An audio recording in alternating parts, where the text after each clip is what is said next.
विमल जी अरे रिकॉर्डिंग बढ़िया से करी जी। आई आई आई गाई हम करता है। अरे होई देखी घर के काम तू ही करेला बोलो के करला तोर दीदिया तबे ले सुना तनी फेंकले बड़ो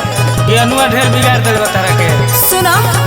बोलो जवन चाहत रहनु ऐसन कुछ ना हो ठीक नु तो कैसन हो उठी सुती रानी खाली मेकअप माराता अच्छा घरवा के काम नहीं तहरा बुझाता सुना हाँ बोली खाली हे होई का उठी सुती रानी खाली मेकअप माराता घरवा के काम नहीं तहरा बुझाता रौरे करीला का ना ना तू करे कटी न जिंदगी धनी मीठी मीठी बात में अरे जाई ना कटी न जिंदगी धनी मीठी मीठी बात में सुनी बोला होई ना हमसे कटनिया हो जे खटनिया करब रात में होई ना हमसे कटनिया हो जे खटनिया करब रात में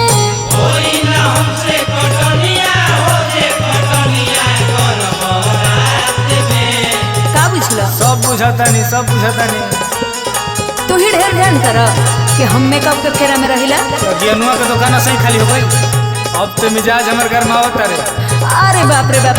तहार माई बाप तो ढेर सिखैले बा हो चल आज रात भगर तान बरबावत तोरे से अच्छा माने तू ही करेला का हरी हरी ओढ़नी तोहर छूटल कवना बगिया ये गोरी हरी हरी ओढ़नी तोहर छूटल कवना बगिया ये गोरी होई ना हमसे कटनिया हो जे कटनिया करब रात में। और उठलाली झमकौला से ना हो ये करे जा रहतरू खाली सजी संवर के रहतरू खाली सजी संवर के आदो छोड़ अपन नई हर के आदत छोड़ाया अपना नई हर के नैहर में तो चानी कटबे कलू ए धम एजा ना खटबू तो लिपस्टिक काजल कहाँ से लगल जौन कहतानी तवन सुन रहतरू खाली सजी संवर के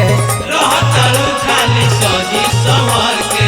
आदो छोड़ अपन नई हर के आदत छोड़ाया अपना नई हर के हाँ तो आवा है न भाव में बनो ना हीरोइन कुछ लूर सीख हाथ में बनो ना हीरोइन कुछ लूर सीख हाथ में सीख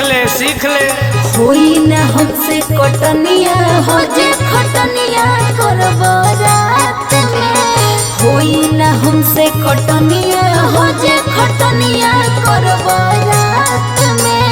होई ना हमसे कटनिया हो जे कटनिया करब रात में। का बुझलो सब बुझाता नहीं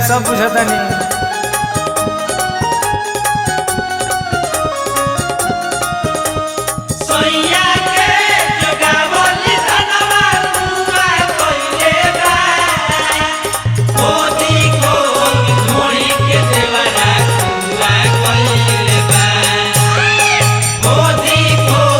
धोड़ी के देवरा पूरा कइले बा। भाई धर मुसर पेठारी तुर क्या ऊपर अच्छा केने हो देखा तनी काहे रे फुटी गल गइल का चलो निकल धल हसुआ के बेट के हसुआ के पेट के हो धल लपेट के घूम पगार चलो अपना हो खेत के अपना हो खेते हो अपना हो खेते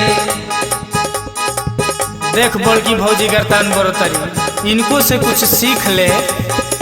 चलो निकल धल हसुआ के बेट के हसुआ के पेट के हो धल लपेट के घूम पगार चलो अपना हो खेत के अपना हो खेते हो अपना हो खेते। एक बात सुन लो करेलू मान मानी रंजन रहुलवा के बात में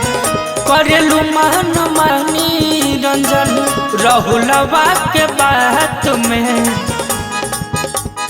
होई ना हमसे कटनिया हो जे खटनिया करब रात में होई ना हमसे कटनिया हो जे खटनिया करब रात में।